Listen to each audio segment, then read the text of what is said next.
Hi, good day guys. It's me again, Norvin. I'm back. Actually, hindi ko talaga, it's not my plan to film this. Since nandito na ako, I take this opportunity na rin para makapag-film. Kasi I decided just to check some of my clean the garage in short. So na napakatagal na last na nakapag-upload ako ng video sa channel ko. I think it's last 4 months ago. And if you notice, siguro napupunan nyo dun sa last video 4 months ago. Compare ngayon sa nakikita nyo, I lose a lot of weight. So talagang I've been through this kind of thing. I don't know how to start para ipaliwanag. Well, anyway, I take this opportunity na rin. So, I was diagnosed with mild diverticular disease and reflux esophagitis. So, talagang past few months, talagang na-stress ako, kanyang kakaisip, or talagang I've been through this kind of situation na napakahirap. I've been trying, but as much as possible, na-try ko maging positive. And then do the things that we love. You notice talagang walang takbo yung channel. So nothing's happened. But 2 days ago, when I found it, like my new subscribers now, and then today, after I dropped my daughter sa school kanina, I went to a close park dito sa amin. So I tried to be like exercise something, do some shooting. Ayun nga. So since nandito na rin ako, gusto ko na rin gumawa ng video dun sa pinakalas na sapatos na na-cope ko for this year. Actually, matagal na yun eh. It was Feb ko siya nabili. That was released na. Kasi yun nga, kung nakikita nyo, medyo talaga nag-lose ako ng weight. Before, I was 77 kilos. And now, naglalaro ako like playing ng 63 to 64, sometimes 62. Napakahirap, pero kailangan natin magpakatatag, kailangan natin maging positive. Kasi unang tatalo sa atin is yung ating isip. So, before that, kasi it happened to me na nagkaroon ng blood yung stool ko. And then, I did some of blood tests recently lang last month. So, okay naman siya lahat. May a little bit of infection but it was not alarming. So, after that, nung naka-realize ako ng abnormality sa abdomen ko, nagpa-ultrasound ako and they found out I had this multiple polyps on my gallbladder and a small gallstone. So tayo guys, mag-ingat tayo sa mga kakainin natin, especially sa ating yung kultura natin sa Pilipinas. Mahilig tayo sa mga fats, oily, yan. And recently lang yung my cousin went for surgery at gallstone then. I know they said it's a normal thing if you wanna, but on my case is different. As much as possible, I'm trying to be positive para sa pamilya. And lagi tayong mag-iingat sa mga kakainin natin, yun nga. And then yung sugar ko, not too high, but still, pag hindi ako nag-ingat, maging diabetes na or something like that. But still, I felt something different pa rin. Sometimes may mga masasakit sa katawan ko. But too much for that. Trying to be positive. Ngayon nga, tulad sinabi ko, since nandito na rin tayo, mag-unbox tayo. At ipapakita ko na rin sa inyo ibang pair na meron tayo dito. Okay. So yung sinasabi ko, ito yung none other than Air Jordan 13 Playoffs. Design also with Tinker Hatfield. So ito nga yung Air Jordan 13 Playoffs kung tawagin. So nothing much different although it's retro. So even do sa mga ibang colorways na nandun pa rin tong hologram na hologram design. Ayun nga, sabi nga it's a Black Panther signature like inspire. Yan. So it's a combination of leather and a nubuck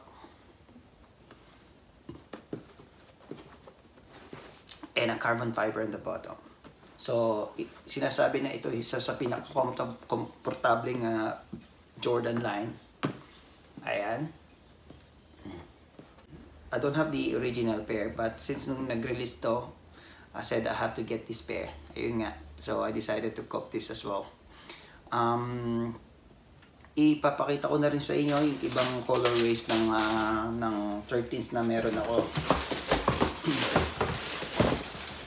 So ang unang naging pair ko actually when nag-move ako dito sa Sydney, I think yung Dirty Breads.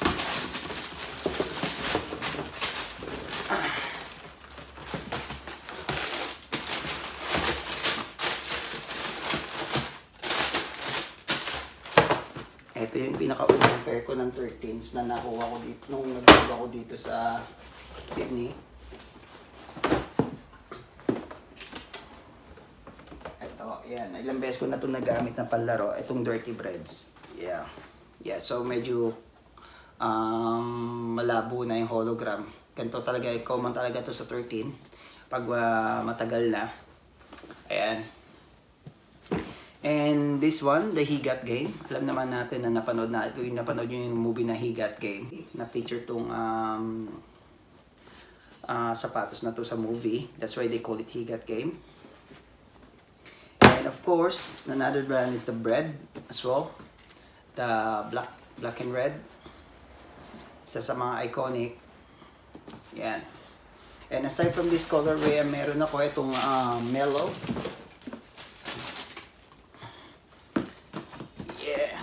Okay, so Mellow 13s is still dead stock. Haven't worn yet, even tong He Got Game. But yung Bread ko, ilang beses ko na rin nagamit yan. Yan. And aside from that,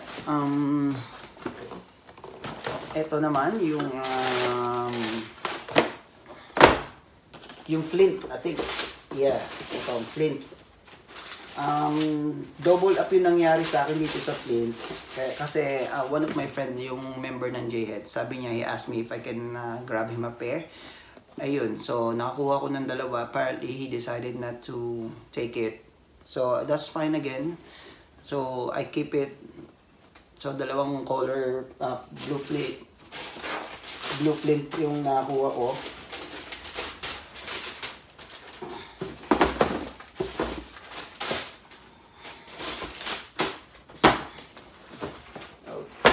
Ito yung isang blue Flint, still dead stock. And this one, the gold yellow, something like that. Ito nagamit ko na siyang panlaro. Yan. Worn na yan. I think na ano ko na to, na video ko na to. Anyway, pakita ko lang ulit. And the last is the... Oh, ito pa pala. So, after I got the Dirty Bread, ito, I think 2015 release, itong glossy something like that. 13s, glow in the dark. And still dead stock. And itong Court Purple. Yan. So yung daming may nirelease pa ulit mga colorways ngayon, kaya lang hindi ko na siya pinagkukuha. Kasi nga, I was in a situation na at least kailangan kong at least to save some. But honestly, kung ano man mangyari sa akin, sinabi ko sa wife ko, sell all of this. And para may ano sila in the future, even para sa anak ko. Yeah. Itong Court Purple 13s, still dead stock.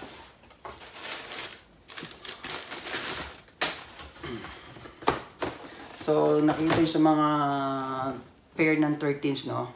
Nandun pa rin yung hologram at saka itong parang Black Panther eye na sinasabi nga, and then yung carbon fiber. Same, so combination siya ng nubuck and leather. So, all 13s may nubuck. Ayan. So, I think that's all for this video. And salamat ulit sa mga sumuporta. And